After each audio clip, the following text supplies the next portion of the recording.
Isang masayang pagbati na may ngiti sa aking mga labi. Naghahanap ba kayo ng makakatuwang sa pagre-review ng inyong anak? Meron yan sa DepEd. Ang ETUlay online tutorial ay libre at handog ng ating kagawaran sa pangunguna ng OUA ICTS EdTech. Ito ay isang proyektong makatutulong sa mga mag-aaral, katuwang ang mga magulang o kasama sa kani-kanilang tahanan para masagutan at maunawaan ang mga modules. Hangad din ng programang ETUlay ang matulungan ang ating mga guro sa kanilang mga blended learning classes. Ang ating ETUlay ay mula kinder hanggang senior high school. Bukod sa academics, meron din tayong mga special programs gaya ng All is Wellness, Reading and Math Remediation, Storytelling, Mommy Tech Talks, Classes sa Gramatika, Speech Class, Financial Literacy, at marami pang iba. Pinalawig din ng ETUlay ang ating Alive program para sa mga mag-aaral mula grade 1 hanggang grade 3. Gayon din ay mayroon tayong ALS program at SPED tutorials na makasisigurong makakamit ng lahat ang inclusive education. May SPED hotline na rin para sa inyong mga katanungan patungkol sa special education. Kaya, subaybayan mula Lunes hanggang Biyernes, mula 9:00 ng umaga hanggang 7:00 ng gabi ang ating ETUlay. Sa ating pagtutulungan, maiaangat natin ang bawat isa. Ating itutulay ang pagkatuto upang di mapigil ang pag-aaral ng kabataang Pilipino. Itulay natin ito, sulong edukalidad.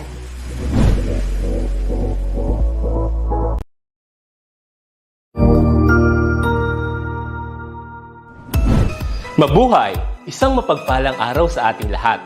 Ako ang inyong lingkod, Tutor Madge. Welcome sa ating ETUlay, ang ating libreng online tutorial na hatid ng ating kagawaran ng edukasyon, ICTS EdTech. Ang programang ito ay inaasahang makatutulong at maging karagdagang kaalaman sa mga mag-aaral mula kinder hanggang senior high school, ALS, Alive, at SPED learners. Bukod sa pagsagot ng mga modules, ang ETUlay ay may mga special programs din na siguradong aabangan ninyo araw-araw. Katuwang ang ating mga minamahal na mga magulang at guro ay maitutulay natin ang pagkatuto. Kaya, ihanda na ang inyong module, lapis, papel o kwaderno. Ihanda rin ang isip, mata at tenga sa isa na namang makabuluhang aralin. Tayo nang matuto, kasama ang inyong volunteer online tutor sa oras na ito.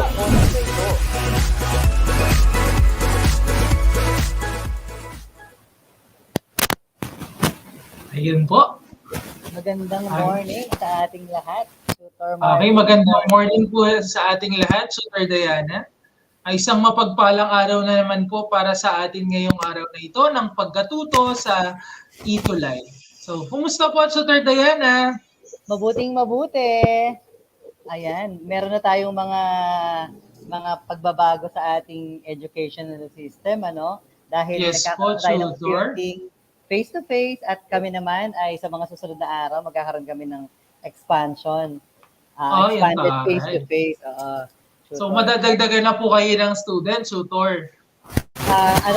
Another set of students, so another section. So additional yun. Additional. So, Actually, Tutor, kami din, nagpe-prepare na rin po kami for limited face-to-face class. And nakatutuwa rin naman pong isipin na after 2 years, nagkaroon po ng transition ng ating sitwasyon sa ilalim ng pandemya. Kaya naman kahit paano, thankful tayo na unti-unti bumabalik po sa normal ang lahat. Kaya naman po, ready na po ba tayo, Tutor Diana, para sa ating discussion para sa araw na ito? Ayan, dahil dyan, ituloy na natin ang ating pag-aaral at ituloy na natin ang kanilang pagkatuto. Ang ating estudyante, i-welcome po natin. Hello po, maraming salamat po for always watching our... Thank you very much po for the views. Yes po, and napakasaya po namin bilang tutor na mapakinggan ng mga mag-aaral ang aming mga tinuturo sa ating ETUlay session. So ayun po, tutor. Ayan, so ituloy-tuloy na natin ito, tutor. Tingnan natin, ipakita na natin sa kanila ang ating pag-aralan sa araw na to Yes para po. malaman nila at maunawaan ano nga ba yung kailangan nilang matutunan. So bago yan, siyempre, inuulit natin, magpakilala ulit tayo. Ako nga pala si Tutor Diana from SDO Cavite Province and Ako po si Tutor Martin from SDO Valenzuela. And this is your ETUlay for Music 8. So, ayun po. Ayan po. At para po sa ating most essential learning competency sa araw na ito ay here is it. Here it is. Perform music from South Asia and the Middle East with own accompaniment. So pag Ayun po. tulungan natin yung mga sarili natin, no, to perform yung mga kanta na meron sila na ma-enjoy din natin for sure. We assure you that. Tutulungan namin kayo na i-enjoy nyo kahit minsan parang hindi naman namin naiintindihan yung lyrics. So little by little from melody to the lyrics, tapos saka natin pag-aralan yung ating anong tawag dito, yung ating lyrics ng musika. Ayan. Yes po. And alam naman po natin na meron tayong mga hindi naiintindihan because basically language is a barrier. Hindi naman po talaga natin maintindihan dahil lingwahe po nila yon. Pero the music itself, the music that is created from their lifestyle, from their culture, ay nagre-reflect po sa ating pagkatao. Kaya naman po masarap pag-aralan at ang iba't ibang kultura dahil natututo tayo sa kanila at nagkakaroon tayo ng sense of living na parang ang ganda pala ng musika nila doon sa bansa na yon. Pwede kaya nating i-apply yan sa musika natin? Of course, tutor. Po. So tulungan natin ang mga bata na pag-aralan natin, tingnan natin ano nga ba yung dapat nating matutunan, yung mga basic na dapat nating matutunan sa music. And this is very much important. Una, syempre tingnan natin, may activity kami na ipapagawa sa inyo, sana makasunod kayo. So ang pag-aaralan natin is South, Central, and West Asian music today. Pero, ang pag-uusapan natin, magpo-focus tayo dun sa elements. Okay? Kung paano tumatakbo yung musika at paano mo ba siya ma-enjoy. And this is what you should know.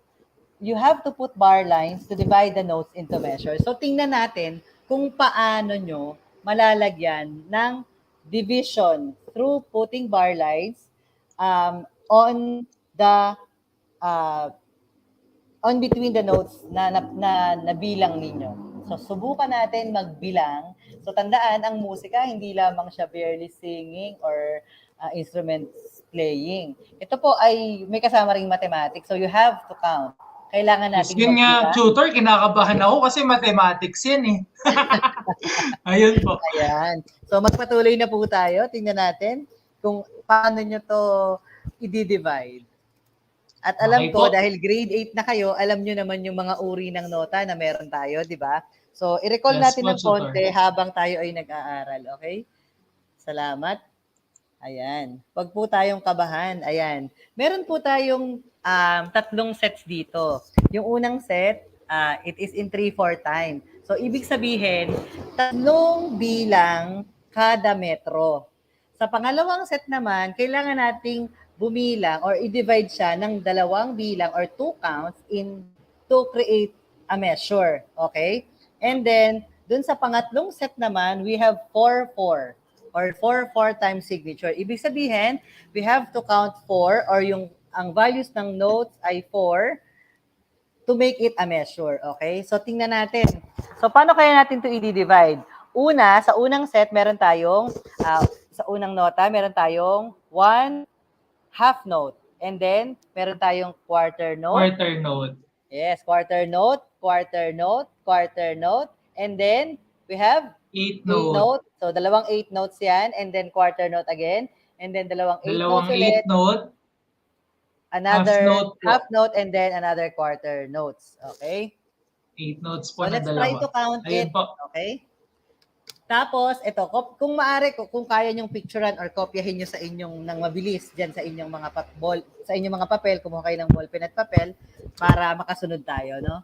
Sunod, meron tayong quarter note, quarter note, and then quarter rest, dalawang quarter rest, and then another meron quarter note, tayong tutor. quarter note, and then Yes po. dalawang Dalawang sets ng 8 apat note. na quarter, 8 notes, and then we have a Then half half note, note, then dalawang dalawang set na ng 8 notes, 8 then notes, and po. then half And note. then, yes po. Ayan. And then, for the third set, meron tayong isang whole note, tapos And tatlong then, magkakatabi na half half note, note, and then yes isang po. set ng 8 8 notes, notes, and then 8 rest, ay, quarter quarter rest, rest po. Opo. and then And 8 dalawang 8 8 note, notes, and then half half note, note, and and then then quarter. note. Ayan Ayan. po. So, Kaya para tingnan makatulong natin. po sa atin. Ayan, tingnan natin, subukan natin. Opo. Subukan Tsaka natin. tutor, no, always remember yung mga values ng notes nila. Yes, correct. Tulad po ng whole note is 4 counts, half note is 2 counts, quarter Yes. note is 1 count, the 8 note is 1 half, ayan. And then the rest here is quarter rest that is equivalent to the value of the quarter note, which is 1. So para po Okay. maintindihan po nila and Okay. maging review din po sa kanila. Go po, That's tutor. right. So, sige. So, dahil dyan, I will clap the first set. Okay? Papalakpakin ko yung first set. Subukan nyo akong sundan. Okay? Ipapakita ko sa inyo yung kamay ko habang pinapalakpak ko. Okay? So, I will count then. Hindi muna yung talagang bilang, kundi yung value lang niya, ha? 1, 2, 1, 1, 1, 1, 1 and 1, 1 and 1, 2, 1 and. Nakuha nyo? Sana nakakasunod kayo, no? 1, 2, 1, 2, 1, ulit. 1, 2, 1, 2, 1, 2, 1, 1, 1 and 1. 1 and 1, 2, 1 and. Okay. So ngayon, subukan natin yung pangalawa. Okay. And then later, ipapakita namin sa inyo kung paano siya hahatiin. 1, 1, 1, 1, 1 and 1 and 1, 2, 1 and 1 and 1, 2, 1, 2. Okay, nasa 4-4 na ako. Ngayon, 4-4 times signature. 1, 2, 3, 4. 1, 2, 1, 2, 1, 2, 1 and rest.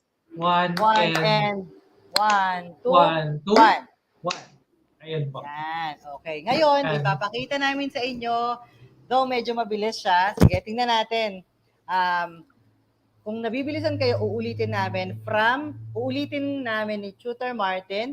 Papalakpak namin. I-disregard nyo muna yung 3, 4, 2, 4, and 4, 4 na nakikita nyo sa extreme left ng screen ninyo.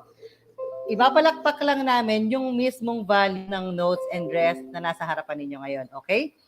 Are you ready, one? Tutor, mukhang may viewers na tayo. Yes, ayan. Maraming salamat sa ating mga viewers. Kay Jasmine Pearl Cabildo Usabal from Ramon National High School, and to Jessica Pascual, also from Ramon National High School, Grade 8, Molave. Ayan, so dumadami na sila. At sana po ay nasundan nyo kami. So ngayon, katulad ng sinabi ko kanina, uulitin po naming palakpakin. Magsasabay na po kami ni Tutor Martin to clap and count the notes that is posted there. I-disregard nyo muna yung number, no, sa extreme left, yung 3, 4, 2, 4, and 4, 4. Wala muna tayong bilang na ganun. Okay? Ready? Are you ready? Sana makasabay kayo. Ready? 1? Ready na po ako, Tutor. Yes, sige. Ready na tayo. Ready? 1, 2, 3, 4. Go. 1, 2, 1, 1, 1. Okay, ulit ha. Tutor, ready? 1. Di talaga tayo hindi dyan sabay-sabay, Tutor. Siguro dahil sa signal issues din yan. Ano? Yes ready? po. 1, 2, 3, and 1, 2, 1, 1, 1, 1, 1 and 1. 1 and 1, 2, 1 and 1. Rest, 1. Okay, sige. Para hindi malito, unang set muna ulit. Ready? Okay, salamat sa panonood. Prince Lawrence Jose and Mary Cristel Ivory Lalogo. Okay, sana nakakasunod po kayo. First set po muna tayo. 1, 2, 3. 1, 2, 1, 2, 1, 1, 1. Nakakasunod? Ulit. 1, 2, 3, 3, and and 1, 1, 2, 2, 1, 1, 1, 1, 1, 1, 1, 1, 1, and 1 1, and 1, 1 1 and and 1, 2, 1, 2, 1 1 and. and. Okay, next Yan. step po tayo. Ready? 1, go. 1, 1, rest, rest, rest, rest, 1, 1, 1 and 1 1 and and 1 and 1, 2, 1, 2, 1 1 and and 1 1 and and 1, 1, 2. 2. Ayun po. Ayan. Sa Next mga po. viewers natin, sunod lang tayo, sabay lang tayo sa ating mga tutors.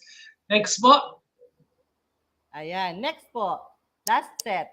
1, 2, 3, 4, 4, 1 and 1, 2, 1 1 and and 1 and 1 and. 1 and rest. 1 and 1, 2, 1. Okay. Ayan po. Tuloy po natin ang ating pag-aaral. So, tingnan Yes po. natin paano natin siya hahatiin ngayon. Okay? Sige. Yung first set, let's see. Paano siya hinati? In account 1, 2, 3. So, 1, 2, 3 per measure. And then you have to put bar line. And then 1, 2, 3, bar line again. Tingnan natin kung anong tamang sagot. Kasi Reveal na po natin, tutor. Let's reveal the answer. Okay po. Ayan na po. It's the first one. Ayan. And then, sige, tapusin natin yung first set, Tutor Martin, para makita nila. Yan. Yan At po hindi yung sila second. malito. Okay. And ito na po yung third. So, ito na po yung first set natin. So, ayan, yung first set natin. Subukan nating palakpakin ng sabay-sabay. Medyo bilisan na lang natin kasi para mas marami pa tayong elements na papag-aralan ngayong umaga. Okay, ready? 1, yes po. 2, 3, 3, go. go. 1, 2, 3, 1, 2, 3. 1 and 1 and 2, 3 3 and 1, 2, 3 and. Okay. Ayun. Okay, sige. Papalakpakin ko Opo. siya. Tingnan ninyo ha. Ready? 1, 2, 3. 1, 2, 3. 1, 2, 3. 1 and 2, 3 and 1, 2, 3 and. Okay. Next po tayo sa 2, 4 times signature. Ayan. So ngayon, dahil nagdi-divide na tayo per measure, kailangan natin makita yung kaibahan. So 2, 4 na tayo. Kanina ay 3, 4. So meaning, kanina 3 compass kada measure. Ngayon, 2 compass kada measure. Okay? Ready? Let's reveal the answer for 2, 4 times signature. Ano po ba yung kailangan nilang makita or matutunan? Ayan. So that's the first set, second set. And then? Ayan na po. Ayan. Mm-hmm. Ayan. Ready? Let's try. Medyo nagkaroon lang tayo ng typographical error sa dulo. Yes po. Tama. May kulang tayo. Ayan. Opo, yan sa dulo pala. Opo. Dapat siya mailagay doon sa kamera. At saka dito sa may gitna, yung pangalan 1, 2, 3, 4. 4, ayan. Okay. So, dapat yung... lagyan nyo na lang, students, ating mga cuties ngayong umaga, lagyan nyo na lang ng additional na bar line. Okay, let's clap it. Ready? So kapag rest, paghiwalayin nyo lang yung palad ninyo, ha? Ready? Can you clap with me? Ready? 1, 2, 1, 2. Kasi 2 accounts tayo, di ba? 1, 2, 1, 2. Clap. So, 1, 2, rest. 1, 2. Okay? Clap, rest, rest, clap. Okay. From there, ha? Ready? 1, 2, 1, 2. 1, 2, 1, 2. 1 and 2 and 1, 2. 1 and 2 and 1, 2. Ayan. Now, let's move on to 4, 4 times signature. Ibig sabihin, meron tayong 4 na bilang kada metro. 1, 2, 3, 4. 1, 2, 3, 4. Okay? 1, 2, 3, 4. Okay? Pero, yung palpak na gagawin natin ay ibabase natin sa nota at rest na nasa ating harapan. Ready? Can you clap with me? Ready? 1, 2, 3, 4. 1, 1, 2, 2, 3, 4. 1, 2, 3, 4. 1, 2, 3, and rest. 1 and 2. I don't know. 1 and 2, 3, 4. Sorry, medyo nalito. Okay, ready? 4 times signature again. Again. Ready? 1, 2, 3, and 1, 1, 2, 2, 3, 3, 4. 4, 1, 2, 1, 2, 3, 3, 4. 4, 1, 1, 2, 2, 3, and 3, rest. and rest. 1 and 1 2, and 2, 3, 3, 4. 4. Yay! Ayun. Ayan, Naitawid natin, tutor. itawid natin. At dahil naitawid natin yan, tayo ay magpapatuloy sa ating pag-aaral. Okay? Okay Ayan. po. Siguro nakakasunod kayo at sana alam ko nakakasunod kayo sa ating ginagawa. And now, we have this musical elements and style na pag-uusapan natin with regards to the music of East Asia. Tama? Di ba? South Asia, yes po. South Asia, sorry. South Yes. Asia. Sorry po. Ayan. And tayo po ay magpapatuloy. Sige. Let's proceed, Tutor Martin. Okay po. So, for our element, number 1 is rhythm. So, by definition, rhythm is the flow or movement of sound through time. So, in this case, we are basing our music into time. And tulad po ng activity natin kanina, where we count every measure, halimbawa po dun sa 3-4, 2-4, and 4-4 time signature. So, in studying rhythm, we are considering the flow or the movement or even the recurring pulse or beat per measure. So halimbawa po dito sa ating example. So just like the description kanina sa activity natin, we have the 1, 2, 3. Since under po tayo ng 3-4 time signature, we have 3 beats in a measure.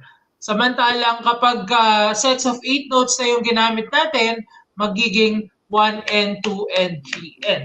So para magkasa siya dun sa isang measure. Same application lang din po with the 2-4 and 4-4 time signature. But of course, different yung kung ilang beats per measure. Kaya naman po importante na dapat alam nyo yung time signature because that will be our basis in locating the rhythmic patterns at kung ilan ang beats or value ng beats sa isang measure. So, ayan po. Next tayo, susunod na musical element, Tutor Diana. Ayan. So, ang number 2 element natin ngayon ay tinatawag nating pitch. So, in music, the pitch of a note means how high or low the tone is. So, yun yung tono. Okay? So, nakita natin, doon naputol itong ating sample, no? Let us assume yung nandito ay, anong tawag doon? G clef. Kung G clef ang nandito, kasi nakalagay lang ay 2-4.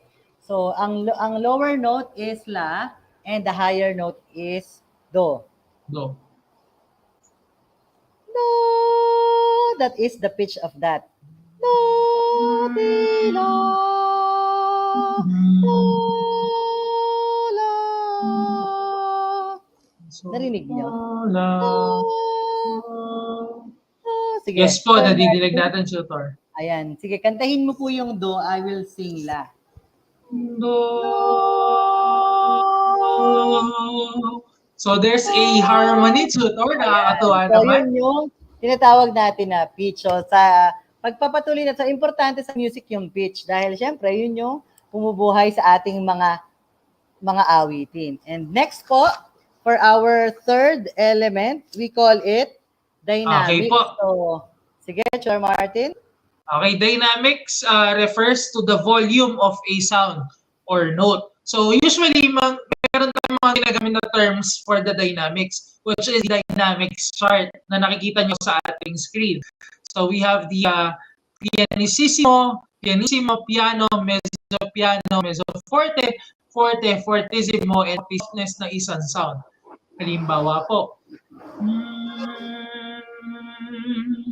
it's a bit softer, very, very soft. Pero pag do, loud.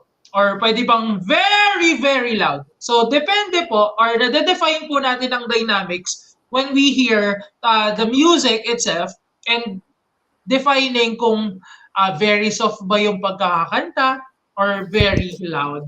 Or meron din naman mga moderately soft and moderately loud na pleasing sa tenga. Of course, there's science behind this one. So usually they consider it using the decibels, the level of the decibels, considering kung mahina ba ang isang sound or malakas.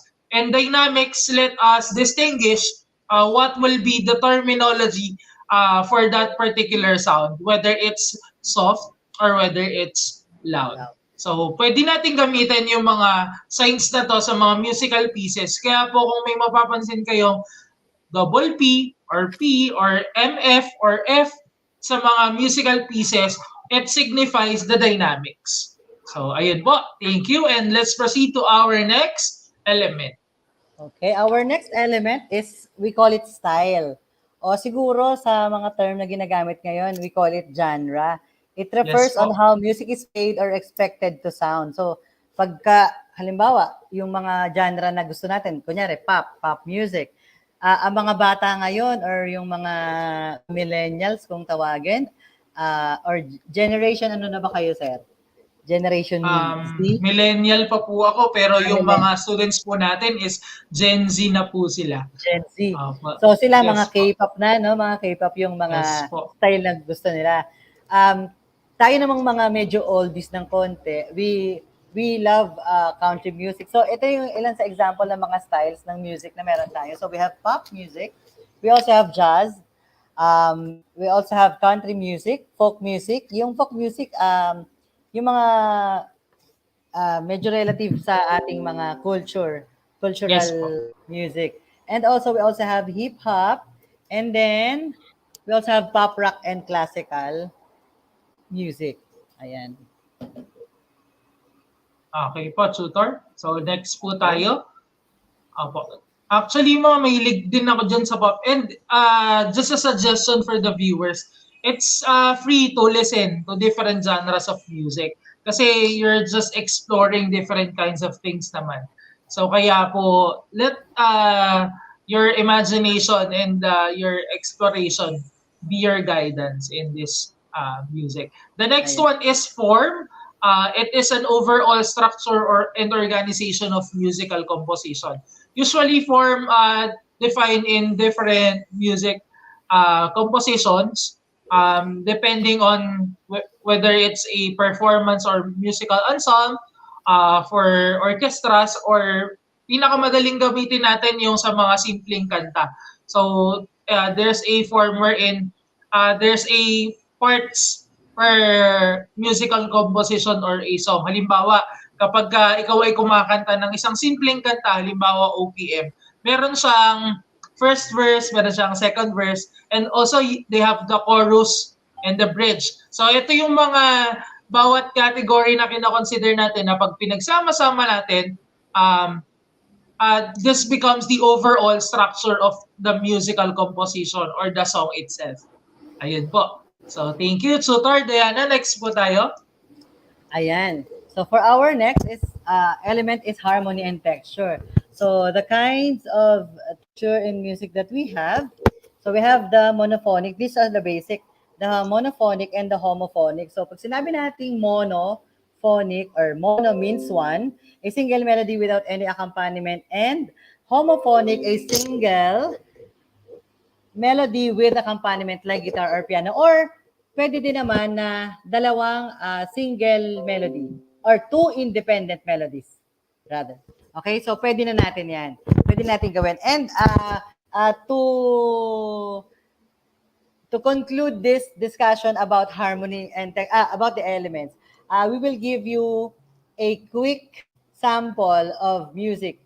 And before we going to that, of course, another harmony or texture rather is a polyphonic texture. This contains two or more independent melodies or musical lines, which means many sounds. Pwede siyang tatlong tono, three independent melodies or more, plus the accompaniment, or three or more independent melodies. Ibig sabihin, yung tinatawag natin na a cappella, pero a cappella siya, walang tugtog, walang accompaniment, pero independent melodies sila. So they harmonize pa din. Nagka-harmonize pa din sila.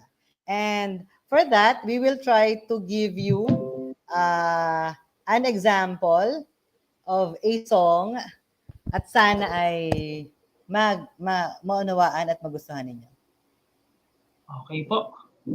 So the activity tutor is Haida is an example of a Hebrew folk song. So for us to be learning this kind of song, we need to analyze it, find out the different musical elements used in this particular song, and interpret the music by putting at least dynamics to it. Pero yung interpretation, saka na po natin siya gawin. We will just analyze the music and listen to it, and tignan po natin kung ano po ba yung mga lalabas dun sa mga na-discuss po natin na elements. Tama po, tutor? Yes po, Tutor Martin. And Okay then, po. sa ngayon, papakinggan natin yung musika na nitong Haida. And I think this would be the last sample na mabibigay muna natin for now. And then, the next meeting, we will try to introduce another sample and we will try to sing it before we go on to another topic. Kasi talagang yung 30 minutes natin, it's not really enough to discuss this kind of music. So siguro we will try to add this activity doon sa mga susunod pa nating session. And marami pa naman tayo susunod na sessions, di ba? Yes po, tutor. And let's play the music. Narinig po, tutor? Yes po, clearly.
Ayun po, tutor. So, that's the clip. Opo. Kahit na paulit-ulit lang yung lyrics, no, nakakadala siya. So, it's one of the... Kanta nga ako eh. Haida, haida, haida. Ayun po. So, I hope yung mga viewers natin ay napapakanta rin sa ating presentation. Once again, salamat sa ating mga tuties sa umagang ito, sa mga teachers and home facilitators and parents na nandyan at patuloy na sumusuporta sa ating ETUlay online tutorial. And again, ito po muli si Tutor Diana from SDO Cavite Province hanggang sa susunod pong muli na online tutorial. And we also have and I'm your Tutor Martin from SDO Valenzuela, and susunod na meeting, i-discuss natin at kakanta tayo ng maraming awitin ng South Asia and West and Central Asian music. So ayan na po, sunod na po tayo sa susunod nating mga tutors, ang nagagandahan at naggagawa po ang Tutor Annette and Tutor Walter. Hello po! Thank you! Thank you po mga viewers!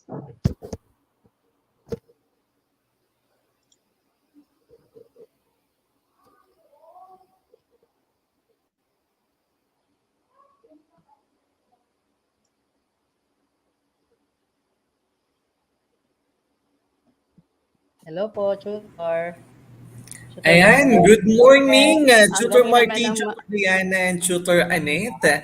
Ayan, napakaganda naman ng venue ni Tutor Walter. Sorry, may Yes. pa-eggshell. Sorry. Paalam po. ayan. Thank you so much sa ating Thank you mga tutors po. from Music 8. Ayan, isang mapagpalang araw po sa lahat ng ating mga mag-aaral mula sa Luzon, Visayas, and Mindanao. Muli po, ako po si Tutor Walter from SDO Bulacan, kasama si... Tutor Annette from SDO Las Piñas. Magandang umaga po sa inyong lahat.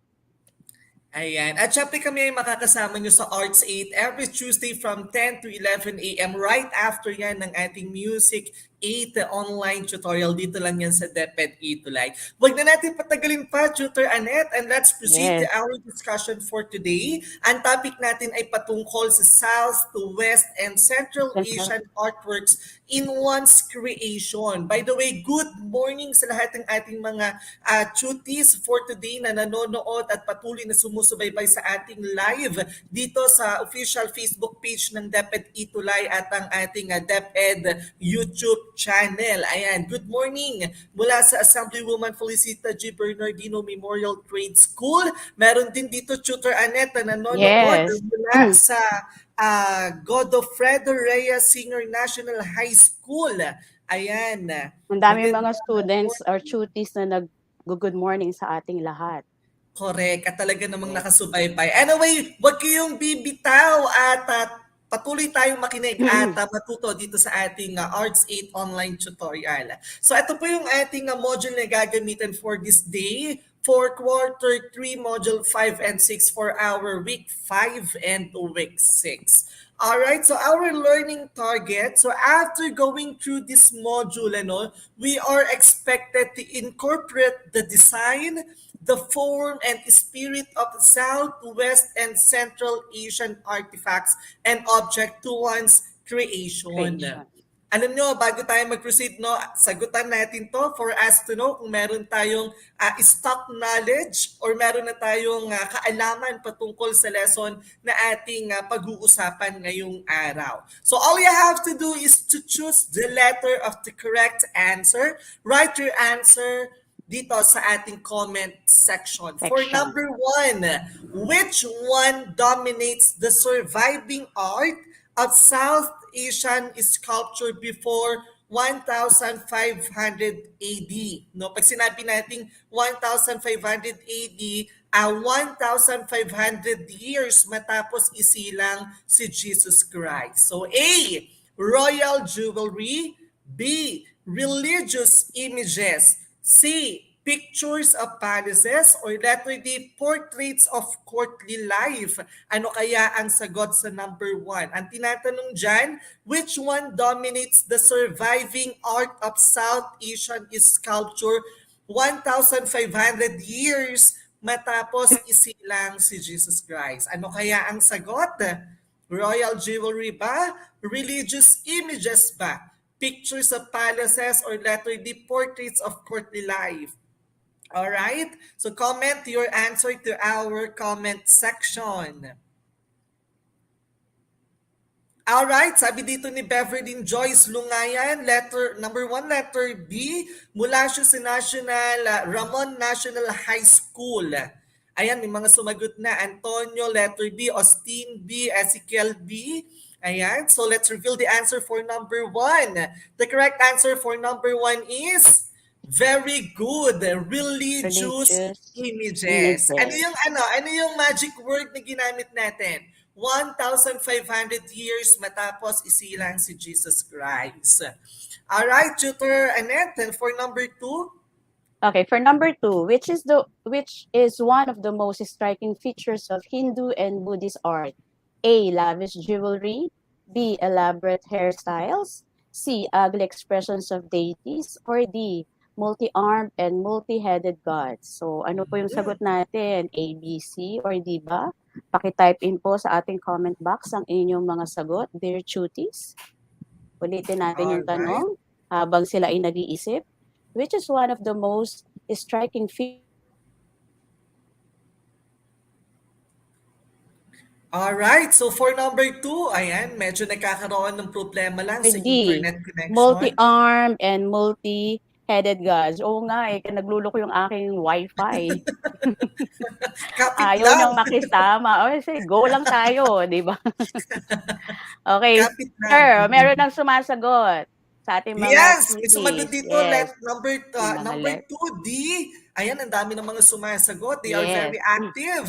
All right, so let's reveal the answer for number 2. The correct answer is letter D. D, Very good. okay. Ang isa sa pinaka-most striking features ng Hindu at ng Buddhist art ay yung mga multi-armed and Armed and multi-headed multi-headed gods God. na nakikita natin no sa kanilang mga art sa kanilang bansa. Ang galing Alright, ng for mga number cuties 3, natin. Ang daming nakakuha ng tamang sagot. correct. They are all Yes. correct with their answer for Oo. number 1 and 2. Two. Ayan, so number 3 na tayo. It is a stance or position, no? Commonly found in South Asian art, no? Ito daw yung posisyon na kadalasan nakikita sa South Asian art. A, kneeling position. B, lotus position. C, sitting position. Or letter D, wheel position. Ano kaya ang sagot for number 3? Ito daw yung kadalasang posisyon na commonly na nakikita sa South Asian art. Ayan, may Okay. sumasagot, no? So go cuties, magsagot na sa ating comment section. Alright, sige, let's reveal the answer for number 3. The correct answer is letter B, Letter lotus B. position. Alam niyo ba yung lotus position? Pag sinabi nating lotus position, remember when you were in elementary or tawag dito, kinder, pag sinabi ng teacher niyo na Indian seat, no? That is what we called looks like Indian seat, yung lotus position.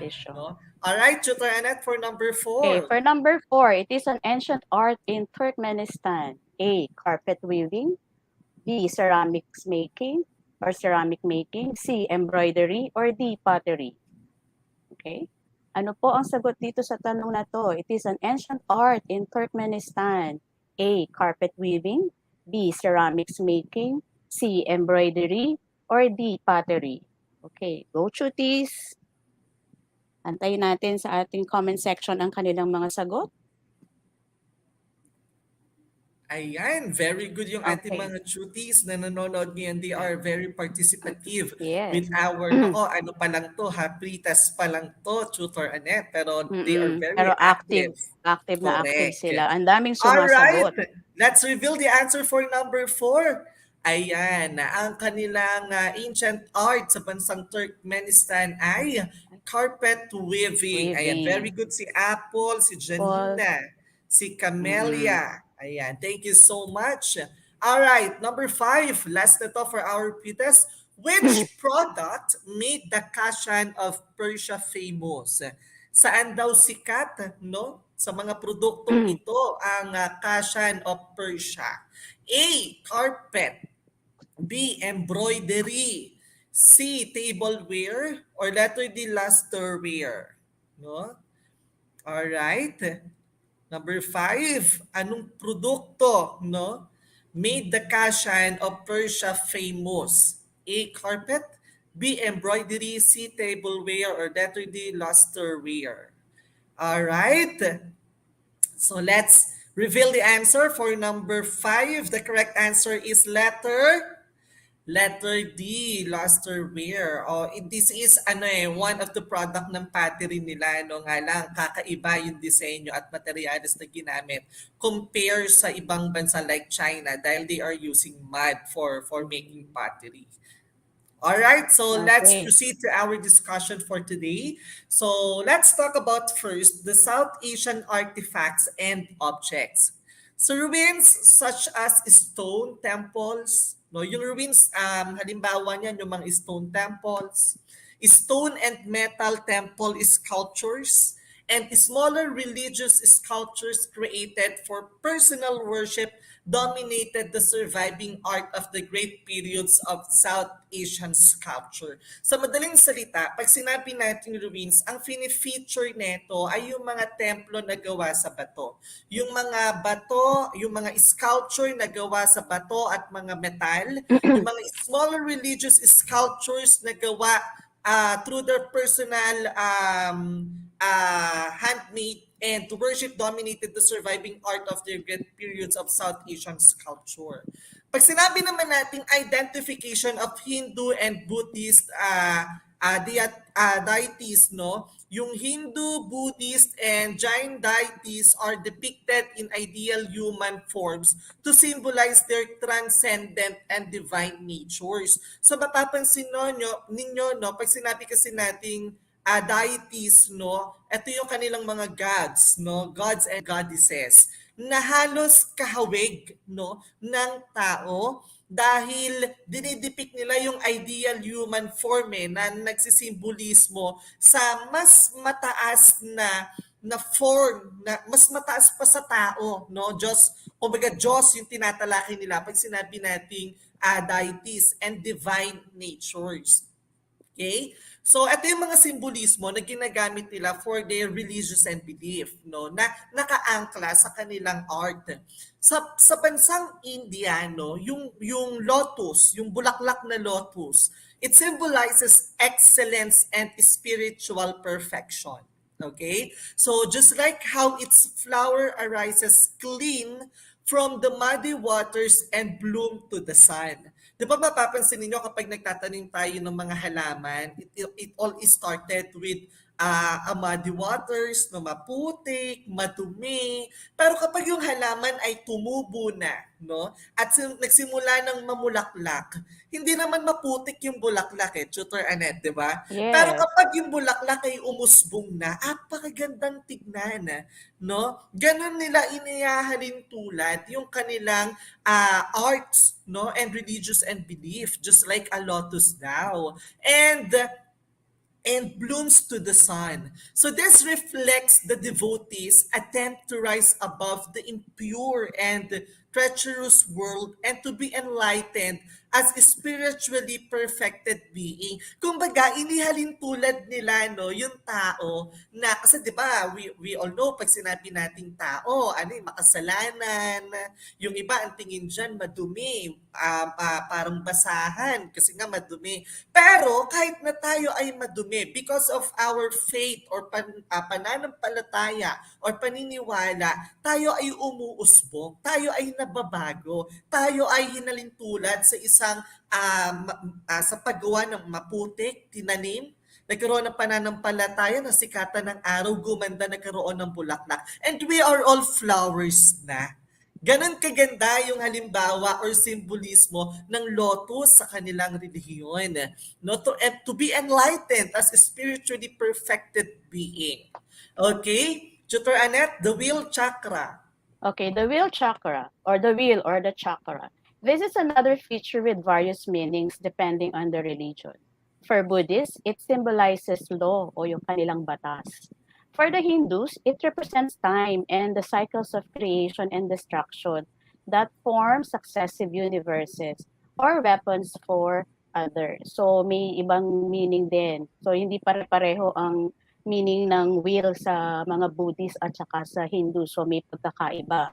So sa mga Buddhist, may kinalaman ito sa kanilang batas o sa mga law na kailangan nilang sundin, okay, to find enlightenment. Kasi yun yung yun yung target na o yung gustong mangyari ng mga Buddhist, to find enlightenment. As for the Hindus, it represents time. I think they believe in the reincarnation of life and then going to die, you die, and then you get reincarnated. So it's a cycle of life. It's a cycle of creation and destruction. So yun yung meaning ng wheel or chakra sa kanila. Grabe, ang ganda ng ibig sabihin ng wheel and chakra, no? Alright, so let's proceed. The halo or the nimbus of light. Ito sa ating mga sa ating mga Katoliko, kadalasan nating nakikita yung mga halo na to sa mga sa mga images, yung picture, 'di ba? Picture ng saint, tapos sa likod ng ulo nila may parang Yes. ilaw na liwanag, no? sumisimbolo ito sa kanilang holiness, no? Pero sa kanila, typically surrounds the heads of deities, no? Or often envelopes the entire body. Pag sinabi nating envelopes, no? Nababalutan, no, yung buong katawan nila ng liwanag. At ang ibig sabihin nito signifies the transcendent happiness. No, ayun yung ibig sabihin or kahulugan nito sa kanila ng halo or ng nimbus of light. All right, so let's proceed with this. The adornment.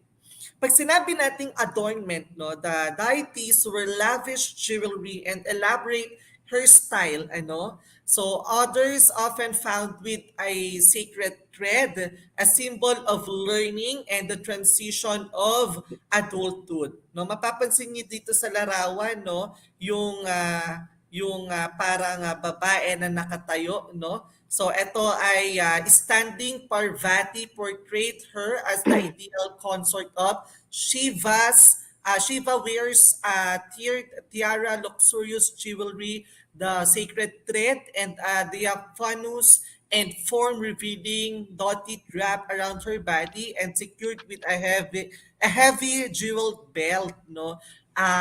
Ayun yung kung makikita nyo sa larawan, kung malalakihan pa to, napakadami niyang adornment na nasuot-suot. Pag sinabi nating adornment, yung mga jewelries, no? Next. Okay. Multiple features, Tutor A. Okay, sa multiple features, ano naman yung tungkol dito? So in Hindu and Buddhist art, one of the most striking features is the portrayal of their deities with multiple arms and occasional multiple heads, giving them more power with greater responsibilities on their hands. Okay, example dito si Shiva. Diba, nadidepict siya as parang meron siyang 4 na arms. Okay, and then si Brahma, kung makakita ka ng mga pictures ni Brahma, okay, meron siyang parang 3 ulo. And then meron din siyang multiple arms. So, kasi ito nagsisignify ng power, okay, sa kanilang mga deities. So, it shows that their deities or gods are powerful. Okay, so yun yung ano niya, yung sinasabing multiple features natin. Mm-hmm. Thank you so much, Tutor Annette. And next, we have expressions. So although most human depictions of deities are idealized and sublime, some were created ugly and horrific. So 'di ba kadalasan kasi kapag sinasabi nating Diyos, Diyosan or God and goddesses, Diyosa, magaganda sila, no? That are those are idealized and sublime, no? Pag sinabi nating sublime, gorgeous, beautiful, no? Pero hindi lahat. Kasi yung iba ay created ugly and horrific. Depende sa kanilang characteristics, no? Depende sa kanilang kapangyarihang taglay. Meron kasi, like for example, sa ibang mythology, ayan, mitolohiya ang tawag. No, kapag ang kapangyarihan ay patungkol sa kamatayan, they look like ugly and horrific. So depende doon sa character na meron sila at kapangyarihan na taglay nga nila. All right, so let's talk about poses, Tutor Annette. Okay, for the poses, the famous is the lotus position. Katulad nung na-review na ano natin sa pre-test kanina. So the lotus position is where yoga got its inspiration. It was considered a common pose for a deity. Okay. So yun, yung sinasabi kanina ni Sir na parang naka-cross sitting position, parang it shows balance and all. Okay. So yun yung number 1 na makikita nating common position ng kanilang mga deities. All right, next, the architectural decoration. Pag sinabi natin architectural decoration, ito natutuwa ako, Tutor Annette, kasi ang daming mga nagko-comment ng mga estudyante. They are still watching from SDO Camarines Sur. Imagine, nanonood talaga sila mula sa Godfrey Senior National High School. Ayan. Good morning sa inyo. Thank you for watching. Ayan. So sacred Hindu and Buddhist architectures are decorated with flora, no? Flora, floral, flower, and fauna, no? Pag sinabi nating fauna are animals. Animals. So mythical creatures and human forms, carvings of fantastic, powerful animals signify protection. Alright? So ayun yung mga architectural decoration nila. Bulaklak, animals, mga mythical creatures, mga hugis tao, yung mga naka-carve sa kanilang mga disenyo for their carvings. Mga powerful animals to signify protection. Alright? Next, the West Asian artifacts and object. Tutor Annette. Okay, for this, when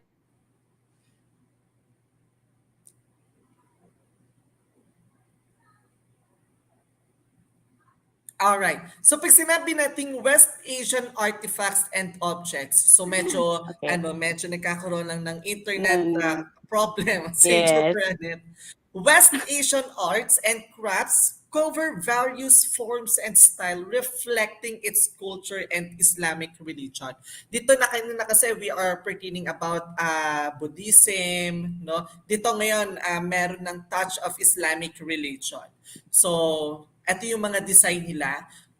Natalakay na to nung first quarter no. Yung Islamic religion kasi meron silang batas na ipinagbabawal yung idolatry, no. Pag sinabi nating idolatry, yung halimbawa, iniidolo mo masyado yung isang tao. Like for example, sa sobrang iniidolo mo yung isang tao, meron kang picture neto sa wallet mo, meron kang poster neto sa kwarto mo, yung wallpaper ng cellphone mo, picture ng tao na yun. Ang tawag doon idolatry, no? Masyado mong iniidolo. Sa Islamic religion, bawal yon, bawal no? yun. Kaya yung mga artists nila, no, gumagamit ng mga geometric designs. Katulad ng nakikita ninyo dito sa ating presentation. They are using geometric designs, they are using shapes, they are using floral designs and patterns for their arts. No? Bakit? Kasi ayun yung doktrina nila. Alright? So let's talk about ceramics, Tutor Annette. Okay, with ceramics made by Islamic artists use unique ways of glazing pottery. Others were influenced by Chinese porcelain making. Okay, so usually ito yung mga blue and white porcelain nila na nakikita natin sa kanilang mga, yung blue and white color na mga pottery designs nila. So that usually makes up their ceramics. And again, nakikitaan din sila ng mga geometric and floral patterns kasi bawal nga sa kanila maglagay ng design ng mga human and animal figures dahil nga ayaw nila yung parang yun nga ina-idolize o yung parang it's a form of idolatry na nga kasi yun. So they in all their forms of art aside from ceramics or napapakita nila yun. So they're just using the geometric and floral patterns sa kanilang design. Alright. Thank you so much, Tutor Annette. Tutor Annette, shoutout nga natin to si Sir Ian Lorenzo Lumangaya mula to sa Schools Division of Camarines Sur na kung saan yung kanyang mga estudyante ay nananatiling nanonood at nakatutok sa ating online tutorial for arts. Good morning. Thank you so much, Sir. Good morning po, sir, sa inyo. Yeah, thank you so and much sa inyong po, Sir mga Ian Lorenzo sports Lumangaya. estudyante. Thank you for supporting, di ba, yung ating ETUlay session. Correct. All right. So next, carpets. One of the most famous and recognizable of West Asian arts and crafts are their carpet design with colorful repeating geometric or arabesque patterns. No?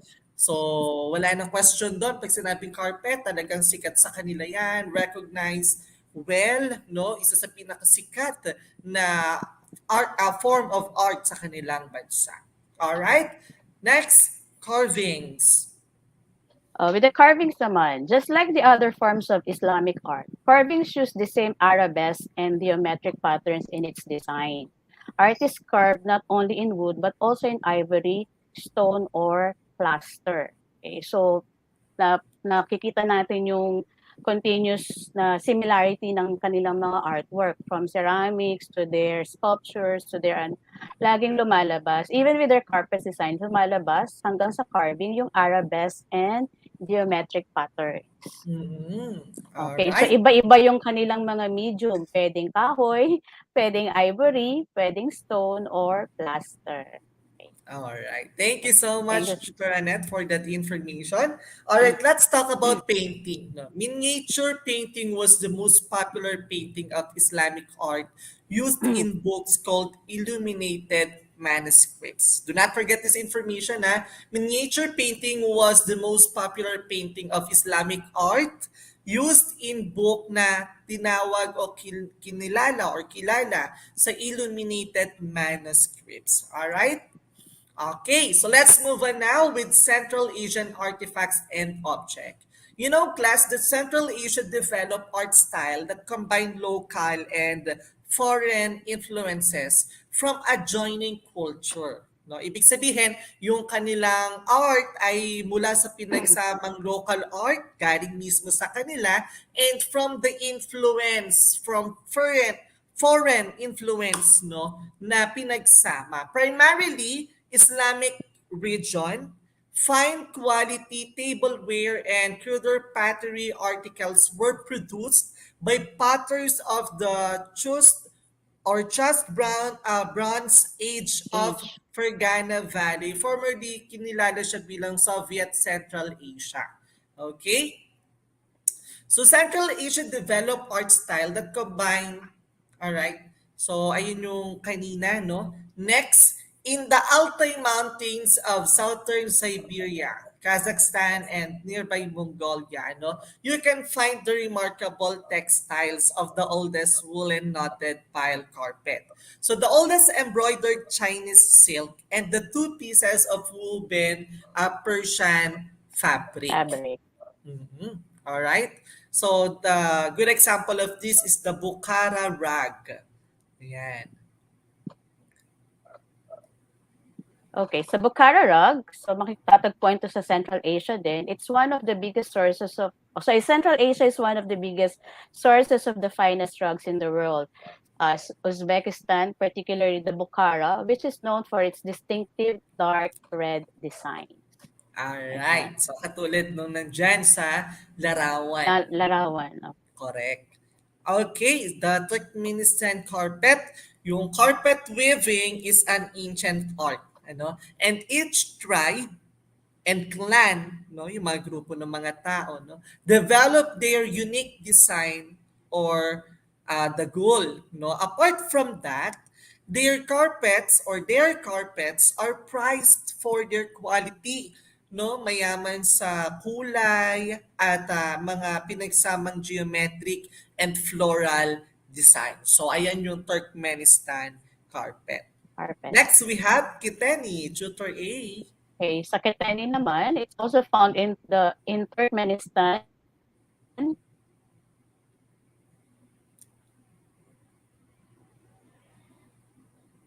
Alright. So, pag sinabi natin Kiteni, no, ito ay matatagpuan din sa Turkmenistan. No?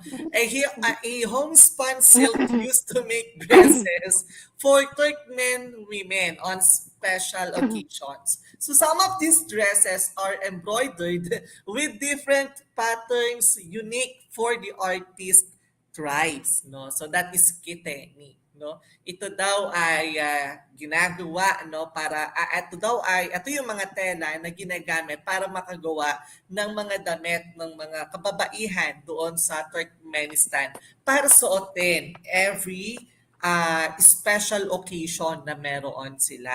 At ang ilan sa mga damit na to ay embroidered, no, gamit ang iba't ibang unique patterns ng kanilang mga tribo na meron sa kanilang bansa.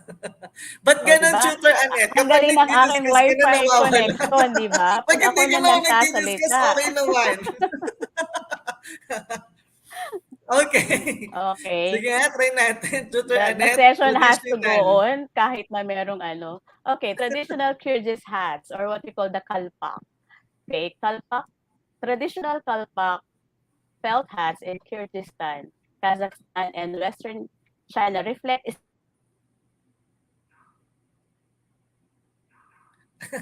Di ba?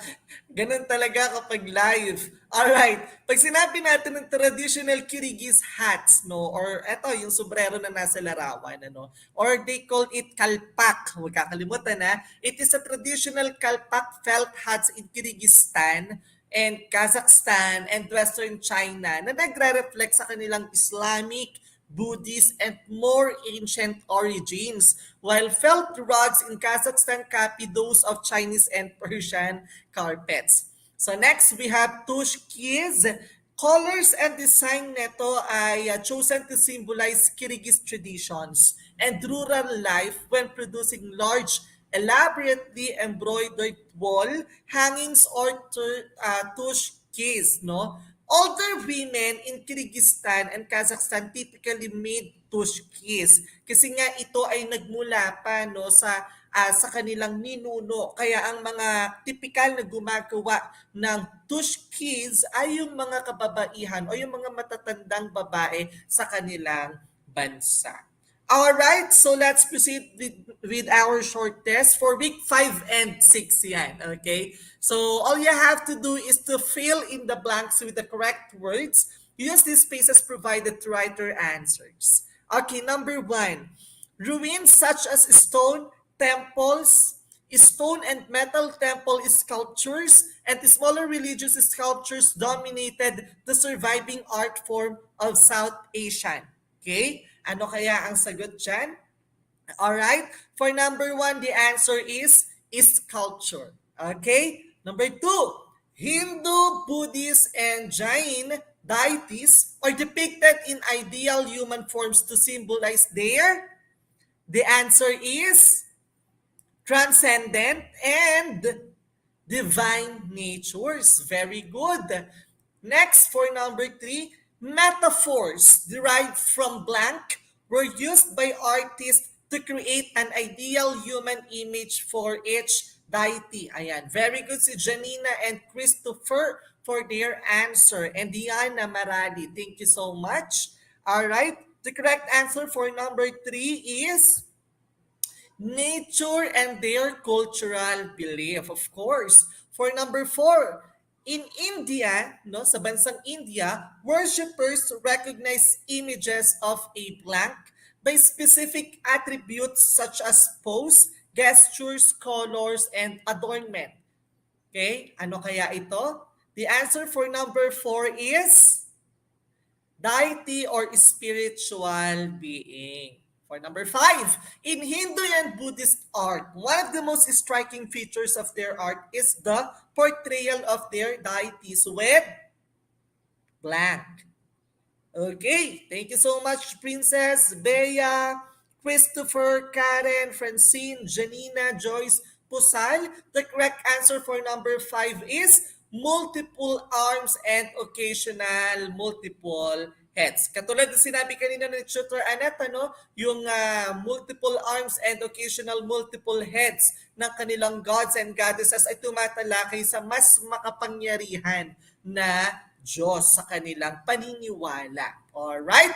So para po sa inyong feedback, all you have to do is to scan this QR code dahil napakahalaga ng inyong feedback patungkol sa aming online tutorial. Muli po maraming salamat sa inyong pakikinig. Ako po si Jan Walter M. Soriano mula sa Assemblywoman Felicita G. Bernardino Memorial Trade School at yan ay matatagpuan si Schools Division of Bulacan na laging nagsasabing kung ang module mo ay hindi natapos sa tulong ng ETUlay ating itutuloy. Maraming salamat po. Have a great day, everyone.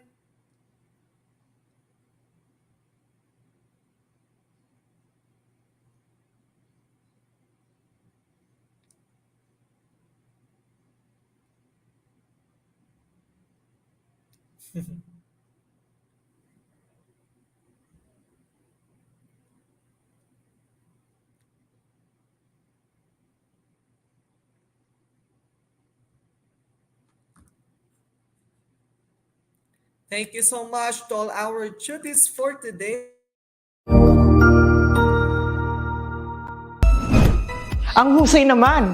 Natapos mo ang iyong tutorial session kasama ang iyong mahusay na ETUlay tutor. May bago ka bang natutuhan? I-share na yan gamit ang hashtag #ETUlayLevelUp. Huwag aalis ha, dahil may susunod pang programa na pwede mo ring panoorin at salihan. Dahil naghihintay na ang iyong mga tutors. Happy learning dito sa ETUlay!